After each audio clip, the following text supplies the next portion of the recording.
क्या नाम है? संधि। तो हम संधि के बारे में पढ़ेंगे। संधि में सम उपसर्ग लगा होता है। कौन सा उपसर्ग लगा होता है? सम उपसर्ग लगा होता है। धा धातु होती है और की प्रत्यय होता है। सम उपसर्ग, धा धातु और की प्रत्यय मिलकर क्या बनता है? संधि बनता है। संधि का अर्थ होता है मेल या योग करना। मेल या योग करना। दो वर्णों के मेल से जो परिवर्तन होता है उसे हम क्या बोलते हैं? संधि बोलते हैं। दो वर्णों के मेल से जो विकार उत्पन्न होता है, जो परिवर्तन होता है, उसे हम क्या बोलते हैं? संधि कहते हैं। हमने लिखा भी हुआ है, दो वर्णों के मेल से जो परिवर्तन उत्पन्न होता है उसे संधि कहते हैं। संधि जो है तीन प्रकार की होती है। संधि कितने प्रकार की? तीन प्रकार की होती है। पहला होता है स्वर संधि, दूसरा व्यंजन संधि और तीसरा विसर्ग संधि। पहला स्वर संधि, दूसरा व्यंजन संधि और तीसरा विसर्ग संधि। स्वर संधि को हम अच भी बोलते हैं। क्या बोलते हैं? अच। और व्यंजन संधि को हम हल भी कहते हैं। स्वर संधि को हम अच संधि भी कहते हैं, व्यंजन को हम हल संधि भी कहते हैं। महेश्वर सूत्र के अनुसार जो अच प्रत्याहार के अंतर्गत जितने वर्ण आते हैं वो स्वर संधि के अंतर्गत आते हैं। तो स्वर संधि मुख्यतः संस्कृत में 8 प्रकार की मानी गई है। स्वर संधि कितने प्रकार की? 8 प्रकार की। स्वर संधि किसे कहते हैं? तो दो स्वरों के मेल से जो परिवर्तन होता है उसे हम क्या बोलते हैं? स्वर संधि कहते हैं।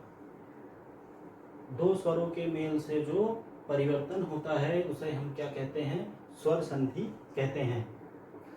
स्वर संधि कितने प्रकार की? 8 प्रकार की। पहली संधि है अपनी दीर्घ संधि, दीर्घ स्वर संधि।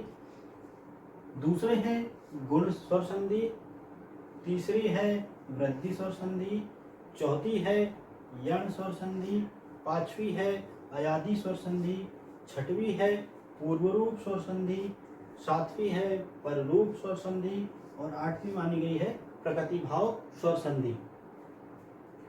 तो पहला जो है दीर्घ स्वर संधि, उसका सूत्र होता है अकहा सवर्णे दीर्घः। दीर्घ स्वर संधि का सूत्र क्या होता है? अकहा सवर्णे दीर्घः। उसके बाद गुण स्वर संधि का सूत्र होता है आद्गुणः। गुण स्वर संधि का सूत्र क्या होता है? आद्गुणः। वृद्धि स्वर संधि का सूत्र क्या होता है? वृद्धिरेचि। और यण स्वर संधि का होता है, यण स्वर संधि का सूत्र होता है इको यणचि, इको यणचि। अयादि स्वर संधि का सूत्र होता है एचो ए वायवः, एचो ए वायवः। पूर्व रूप स्वर संधि का सूत्र होता है इंगः पदांतादति, इंगः पदांतादति। पररूप स्वर संधि का सूत्र होता है एंगि पररूपम। प्रकृति भाव स्वर संधि का सूत्र होता है प्लुप्त प्रज्ञः अचिनित्यम, प्लुप्त प्रज्ञः अचिनित्यम। एक और सूत्र होता है इददेत द्विवचनम, इददेत द्विवचनम। पेपर में पूछ सकता है दीर्घ स्वर संधि का सूत्र क्या है? तो क्या लिखोगे? अकहा सवर्णे दीर्घः।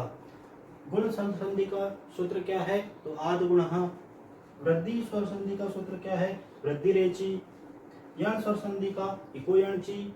अयादि स्वर संधि का एचो ए वायवः। पूर्व रूप स्वर संधि का इंगः पदांतदति। पररूप स्वर संधि का इंगः पररूपम। और प्रकृति भाव स्वर संधि का प्लुप्त प्रज्ञः अचिनित्यम या तो फिर इददेत द्विवचनम। तो ये संधि के बारे में बेसिक चीजें थी। अगले वीडियो में हम इनकी विस्तार पूर्वक चर्चा करेंगे।